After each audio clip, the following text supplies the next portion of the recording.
आज जम्मू कश्मीर में अथक प्रयास के बाद आतंकवादियों को मार गिराया गया।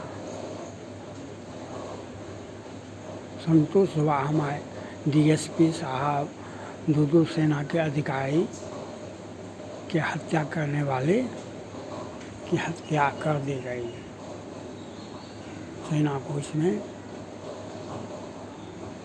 बहुत बड़ी बलिदान देना पड़ा। और अब चर्चा है कि एक सर्जिकल स्ट्राइक, एक एयर स्ट्राइक होना आवश्यक है। यह सही है, लेकिन मूल बात यह है, आपने देखा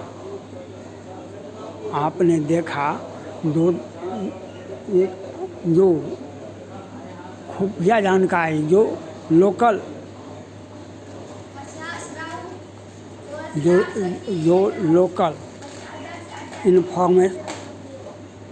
इन्फॉर्मर है, उसने विश्वासघात किया। लोकल इन्फॉर्मर ने जम्मू कश्मीर में विश्वासघात किया और वह हमारे डीएसपी साहब, हमारे सेना के दो अधिकारी मारे गए और 5 जवान शहीद हो गए। लेकिन यह इससे आप कब सीखेंगे? प्रधानमंत्री नरेंद्र मोदी, गृह मंत्री और प्रशासन, रक्षा मंत्री कब सीखेंगे? यह घटना आज का इन्फॉर्मर आपको धोखा नहीं दिया। आपको ज्ञातव्य होगा, आज से 3 महीने पहले हमारा सेना का जवान को ले जा रहा था गाड़ी से। वह गाड़ी ले जा करके लेह लद्दाख में वह पुल से टकरा देता है आपका ड्राइवर वहाँ पर, और कितने 20-30 जवान हमारे शहीद हो जाते हैं। उसके बाद उस ड्राइवर पर FIR सैनिक अधिकारी करते हैं। उसके बाद फिर एक हादसा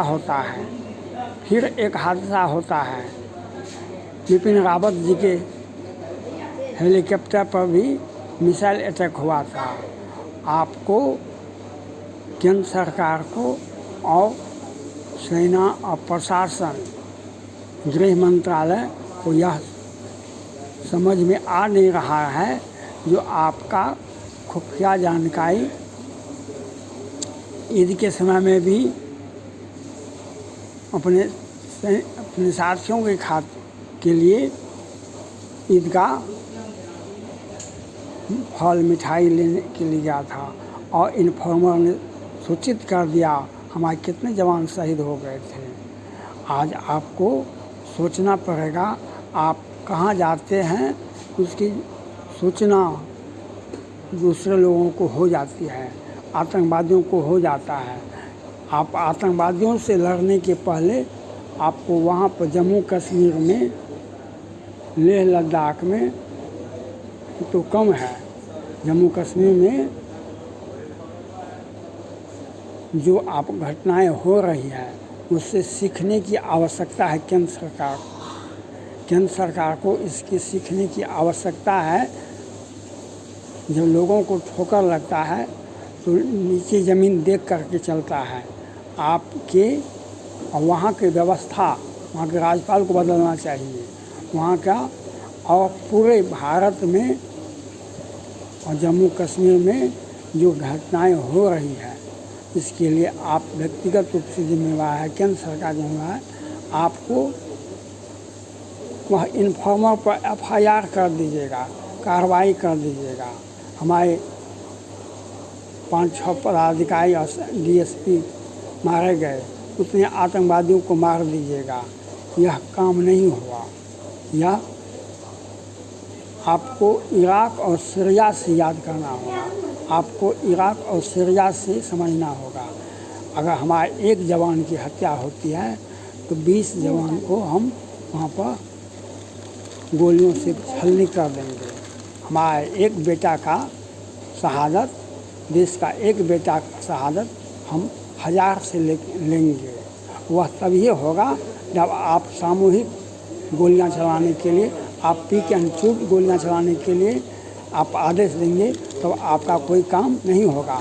इसी प्रकार से आपका इन्फॉर्मर धोखा देता रहेगा और हमारे जवान शहीद होते रहेंगे। इसके लिए आप व्यक्तिगत रूप से जिम्मेवार हैं, केंद्र सरकार जिम्मेवार है, रक्षा मंत्रालय जिम्मेवार है, गृह मंत्रालय जिम्मेवार है। आपका खुफिया जानकारी लीक कैसे होता है और आप क्यों नहीं सोचते हैं जो आपका जवान कैसे कहाँ जा रहा है, उसकी सुरक्षा की क्या व्यवस्था है। ऐसे सत्ता सचेत रहने पर ही और आपकी जिम्मेवारी जो आप अधिकारी को देते हैं उसके बीच में कौन आ जाता है, यह आपको देखना पड़ेगा, यह आपको सोचना पड़ेगा। आप जो भी यह शहादत हमारे जवानों का, हमारे डीएसपी का, इसके बारे में सोचना। इस तरह की 100 घटनाएं भारत में हुआ है, लेकिन आप समुचित कार्रवाई, कितना भी घटनाएं हो जाती है लेकिन उस पर समुचित कार्रवाई नहीं हो पाती है। उसी का अंजाम है प्रत्येक दिन हमारे जवान शहीद होते रहते हैं। इसके लिए आप व्यक्तिगत रूप से जिम्मेवार, इसके लिए पूरा प्रशासन जिम्मेवार है, इसके लिए हमारा खुफिया तंत्र जिम्मेवार है, इसके लिए सत्ता में बैठे व्यक्ति जिम्मेवार हैं। उनको सोचना पड़ेगा, माननीय प्रधानमंत्री को सोचना पड़ेगा। जो इस प्रकार की घटनाएं एक ही जम्मू कश्मीर में नहीं हुआ है, इस प्रकार की अनेकों घटनाएं हुई है, इस प्रकार की अनेकों घटनाएं और हमारे सब जगह हमारे जवान शहीद हुआ है। उसका एक एक का बदला लेना चाहिए और आपको यह देखना होगा जो आपका खुफिया तंत्र और इन्फॉर्मर, वह इन्फॉर्मर को पहले जब आप किसी पर कार्रवाई नहीं करते हैं और हाथ पर हाथ दे करके बैठ जाते हैं, आप आँख से आंसू बहा देना हमारा यह कर्म नहीं है, हमारा यह नियम नहीं है, हमारा सिद्धांत ये नहीं कहता है। हम यह देखना पड़ेगा। सीता हरण तात जनी कहूँ पिता संजय, जो राम तो पुल सहित कहीं दशानन आए। सीता हरण तात जनी कहूँ पिता संजय, जो राम तो पुल सहित कहीं दशानन आए। एक नारी का अपमान हुआ था, सीता एक नारी थी, उसका अपमान हुआ। राम ने किस प्रकार से बदला लिया, वह सनातन धर्म का इतिहास को पढ़ना पड़ेगा। केंद्र सरकार के प्रधानमंत्री को, गृह मंत्री को, रक्षा मंत्री को, आपका एक जवान, हम दुश्मन के 1000 जवानों का बलिदान ले, उसे 1000 जवानों को हम मार करके बस बदला लेंगे। तभी आपका देश में आतंक का साया जो है, जो खुफिया जानकारी इन्फॉर्मर धोखा देता है, कभी ड्राइवर धोखा देता है, कभी कोई धोखा देता है, हमारा गाड़ी, सेना का गाड़ी पलट जाता है। इसके लिए आप कौन जिम्मेवार हैं? प्रधानमंत्री को सोचना चाहिए। और हमारा एक भी जवान का अगर धोखा, हमारे जवान वीर ही नहीं हैं, वे स्वस्थ सबल और मजबूत हैं, लेकिन उनकी सीमाएं हैं। लेकिन जब आप ले जाते हैं एक जगह से दूसरी जगह, तो यह आपको देखना होगा। और किसने गोलियां चलाई, किसने उसका यात्रा को लीक किया, किसने, जो स्थानीय आतंकवादी हैं, जो स्थानीय, जो उनके लिए काम करते हैं, आतंकवादियों के लिए, उन सारे लोगों को पहचान करके उनको समाप्त करने पर कठोर कार्रवाई होनी चाहिए। अगर आप इस तरह की कार्रवाई करने में विलम्ब करते हैं तो हमारे देश का आंतरिक सुरक्षा कमज़ोर होता है। यह आपको सोचना पड़ेगा। देश की आंतरिक सुरक्षा को मजबूत करने के लिए हम अपने खुफिया तंत्र को ही नहीं, आपका इन्फॉर्मर, आपका जो स्थानीय आतंकवादियों के सहयोग के बिना हमारे एक भी जवान शहीद नहीं हो सकते हैं। हमने डोकलाम में, गलवान घाटी में और तवांग में दिखा दिया जो हम चीन को किस प्रकार से परास्त कर सकते हैं।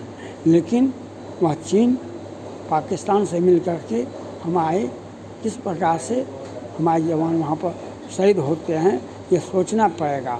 वहाँ पर स्थानीय आतंकवादियों का जो पाकिस्तान, जिसके दिल में पाकिस्तान जिंदाबाद है, वैसे लोगों की पहचान होनी चाहिए, उस पर समुचित कार्रवाई होनी चाहिए। जब जो आतंकवादियों का संरक्षक है, चाहे वहाँ पर फारूक अब्दुल्ला है कि मुफ्ती में हुआ है, उमर अब्दुल्ला है और आसिन मलिक जैसे व्यक्ति को आप कार्रवाई नहीं करेंगे तब तक ये होता रहेगा। आप जो आतंकवादी के समर्थक हैं, जो स्थानीय नागरिक, उनको गिरफ्तार होना चाहिए, उनको सज़ा होनी चाहिए, उनको काउंटर होना चाहिए। इस प्रकार से आपने बुरहान वानी के साथ साथ कितने लोग पत्थर फेंक रहे थे, आपने बुरहान वानी का तो काउंटर हुआ, लेकिन और सैकड़ों हजारों तो बचे हुए हैं, उन पर आपको कार्रवाई कर ही नहीं रहे हैं। जब बुरहान वानी के एक व्यक्ति को आप नहीं होता है, आसिन मलिक जैसे व्यक्ति को एक व्यक्ति नहीं है, उसके पीछे सैकड़ों हजारों व्यक्ति है, उस पर सख्त कार्रवाई करने पड़ेगा। बुरहान वानी एक व्यक्ति को आपने टारगेट पर लिया, एक व्यक्ति को टारगेट पर लेने से नहीं होगा, आपको 1000 लोगों को टारगेट पर लेना पड़ेगा, उसके बाद ही आप की जीत होगी। आज आपको ये सोचना चाहिए कि केंद्र सरकार को हम डोकलाम में, गलवान में और तवांग में किस प्रकार से सेना को पूरे विश्व में उसे हम दिखा दिए कि तुम्हारा हैसियत क्या है, तुम्हारी सुरक्षा नीति क्या है, तुम्हारा कितने तुम्हारे सैनिक मजबूत है, तुम्हारा हथियार क्या है। लेकिन आप जम्मू कश्मीर में क्यों डिफीट कर जाते हैं? इसलिए आपका वहाँ पर जो लोग स्थानीय आतंकवादी हैं उस पर आप समुचित कार्रवाई नहीं करते हैं। इस कार्रवाई को करने के लिए आपको मजबूर होना पड़ेगा। आप इसके लिए राज्यपाल हैं, उसके लिए डीजीपी हैं, उसके लिए केंद्र सरकार है, उसके लिए राज्य सरकारें हैं, उसके लिए न्यायालय है। आप न्यायालय को सारे लोगों का लिस्ट बना कर रखे, न्यायालय को स्थानीय न्यायालय में सारे लोगों पर कार्रवाई होनी चाहिए और सबको सज़ा फास्ट कोर्ट में 1 महीने के अंदर सज़ा होनी चाहिए। आप अगर आतंकवादियों को, जिहादियों को, जो सेना पर हमला करता है, जो पत्थर फेंकता है, जो हमारे जवानों का जान लेने में खुफिया जानकारी लीक करता है, ऐसे व्यक्ति को सख्त से सख्त कार्रवाई होनी चाहिए। और जब तक उन लोगों को आप टारगेट पर नहीं लेंगे तब तक हमारे जवान शहीद होते रहेंगे। और इसके लिए केंद्र सरकार, वहाँ की राज्य सरकार, वहाँ के राज्यपाल, वहाँ के सारे लोग जिम्मेवार हैं। जब हम गलवान, तवांग और डोकलाम में दिखा सकते हैं हमारी क्या क्षमता है दुनिया को, आपने जम्मू कश्मीर में किस प्रकार से हमारे छोटे जवान शहीद हुए, इसके लिए आपको सोचना होगा। दिमाग को अगर सोचते समाधान बहुत है। स्थानीय लोगों पर कार्रवाई होनी चाहिए, तभी आप में शांति और व्यवस्था कायम होगा, हमारे जवान शहीद नहीं होंगे। यह आपको सोचना पड़ेगा। थैंक्स।